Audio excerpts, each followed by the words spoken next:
तो hey guys, welcome back to again. ये पिछली वीडियो का पार्ट 2 है एंड तुमने पिछली वीडियो नहीं देखी है तो डोंट वरी, कोई दिक्कत नहीं है क्योंकि ये सेपरेट पार्ट है। क्या होता अगर एरन तबाही का वो रास्ता ही नहीं चुनता, वो एक ऐसा रास्ता चुनता जिसमें उसे रंबलिंग नहीं करनी पड़ती और एरन और मिकासा शादी कर लेते हैं एंड उनका फ्यूचर काफी ज्यादा अच्छा होता। आज तुम्हारे सामने तुम्हारा भाई एक ऐसी ही अल्टरनेट एंडिंग लाया है। ये एंडिंग एनिमे एंड मांगा के फैक्ट्स पे आधारित है, जो कि मैंने उन फैक्ट्स को मिलाकर बनाई है। तो तुम सोचोगे कि भाई ने मन से एंडिंग बना ली, तो ऐसा नहीं है। अब जिसने इस वीडियो का पार्ट 1 देखा है उन्हें पता है कि एरन के पास 3 चॉइस है, तो हम उन 3 ही चॉइस को मिलाकर एक नई एंडिंग बनाएंगे। जिसमें से पहली चॉइस तो जीक वाली थी, वो नसबंदी वाला प्लान, तो उसे हम थोड़ा साइडलाइन कर देते हैं क्योंकि भाई वो लिटरली सुनने में कुछ अजीब सा लगता है एंड वो इस एंडिंग में अच्छा भी नहीं लगेगा। और दूसरा प्लान था डिप्लोमेसी का प्लान, जिससे वो सारी दुनिया के साथ एक दोस्ती कर सके एंड उनका व्यवहार थोड़ा दूसरी दुनिया के साथ अच्छा हो जाए, जिससे दूसरी दुनिया के लोग उन्हें डेविल ना समझे। अब यहाँ मैं दूसरी दुनिया का मतलब एलियंस की बात नहीं कर रहा हूँ, पैराडाइज के बाहर के लोगों की बात कर रहा हूँ। तीसरा प्लान था कि अगर डिप्लोमेसी का प्लान काम नहीं करता है तो वो 2% रंबलिंग करेंगे, जिससे बाहरी दुनिया के लोग डर जाएंगे एंड वो पैराडाइज आइलैंड पर हमला नहीं करेंगे। तो कहानी शुरू होती है जब गाबी एरन का सर धड़ से अलग कर देती है एंड वो सर जीक के हाथों लग जाता है, जिससे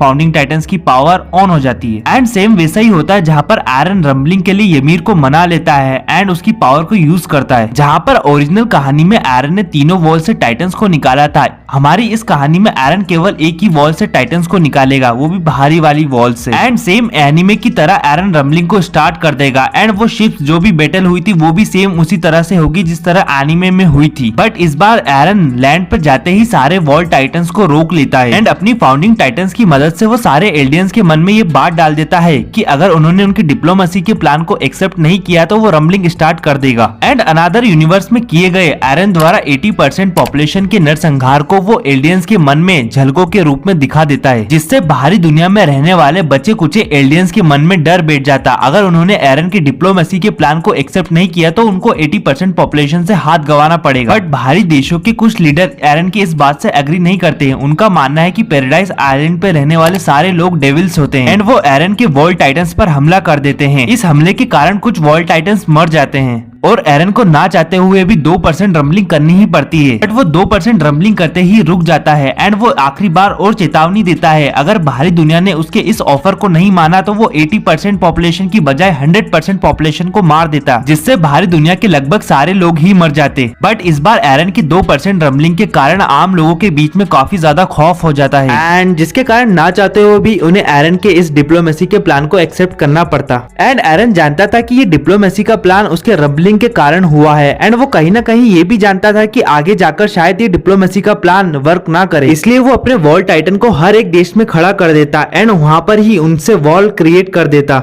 ये एक स्टैचू लाइक वॉल होती जो कि कई सारे वॉल टाइटन से मिलकर बनी होती और कुछ दिनों के लिए बाहरी दुनिया से किए जाने वाले हमले रुक जाते। अब एरन वापस पैराडाइज आइलैंड के अंदर आता है, बट अभी उसे नॉर्मल शरीर में आने में काफी ज्यादा मेहनत करनी पड़ती क्योंकि उसका सर धड़ से अलग हो चुका है। और जैसे ही उसका धड़ पूरी तरह से रीजनरेट हो जाता है वो अपनी यग्रिस्ट आर्मी के द्वारा पूरे पैराडाइज पर कब्जा कर लेता है एंड अपने आप को पैराडाइज आइलैंड का नया राजा घोषित कर देता है। आई नो ये स्टोरी थोड़ी वाइल्ड जा रही है, बट एरन मतलब यार डिजर्व करता है ये story.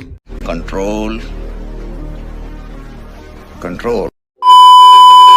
Back to the story. Paradise के कई लोग एरन को पसंद करते थे एंड इसलिए वो उसे अपना राजा मान लेते हैं, बट कुछ लोग जो कि एरन को पसंद नहीं करते हैं एंड जो एरन को पसंद नहीं करते हैं वो एरन के खिलाफ बगावत कर देते हैं। बट यग्रिस्ट आर्मी की मदद से एरन इन सबको कंट्रोल में कर लेता है एंड वो एक नई कमेटी का निर्माण करता है, जहाँ पहली कमेटी डिप्लोमेसी की कमेटी होती जिसे आर्मी नेतृत्व करता। ये कमेटी बाहरी लोगों के साथ डिप्लोमेसी करती एंड उन्हें व्यापार के लिए प्रोत्साहित करती और इनका काम होता कि बाहरी दुनिया के लोगों के अंदर जो पैराडाइज आइलैंड के खिलाफ नफरत है उन्हें खत्म करना। और एरन एक दूसरी कमेटी बनाता है जहाँ का नेतृत्व लिवाई करता। ये कमेटी स्पाई की तरह काम करती जो कि दूसरे देशों में जाकर लीडर के बीच में होने वाले पैराडाइज आइलैंड के खिलाफ चलने वाली बातों पर ध्यान रखती, जिससे एरन को पता रहता कि कौन सा देश उसके आइलैंड के खिलाफ जाने वाला है एंड वो इस पे कड़ी कार्रवाई कर सकता फ्यूचर में। और तीसरा काम होता एरन का कि पूरी दुनिया से टाइटंस पावर को खत्म कर देना एरन को छोड़कर। अगर एरन के पास टाइटन पावर खत्म हो जाएगी तो फिर भाई ये शांति कायम नहीं रहेगी। एंड जो भी देश एरन के इस डिप्लोमेसी के प्लान को एक्सेप्ट करता, एरन उन देशों से अपने टाइटंस को वापस बुला लेता एंड कई सालों के प्रयास से लगभग सारे देश पैराडाइज आइलैंड को अपने दोस्त देश की नजर से देखने लग जाते एंड एरन अपने फाउंडिंग टाइटन की मदद से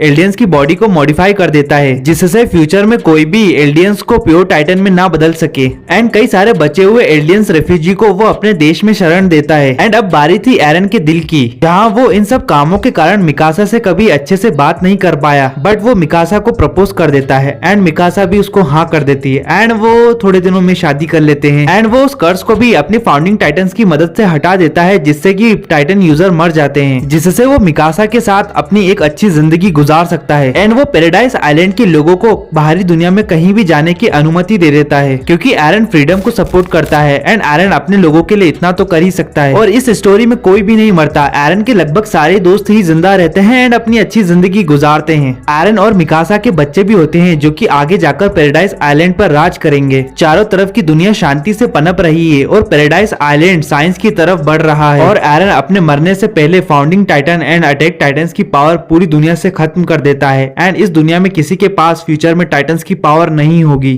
तो साइंस की पावर होगी, तो प्यार की पावर, जो कि एरन ने अपनी मिकासा से किया था, जिसके लिए उसने ये वाला फ्यूचर चुना था। तुम्हें वीडियो कैसी लगी? अच्छी लगी हो तो चैनल को सब्सक्राइब कर लेना। और हाँ, ये वीडियो थोड़ी ज्यादा ही लंबी बन गई एंड मिलते हैं नेक्स्ट वीडियो में।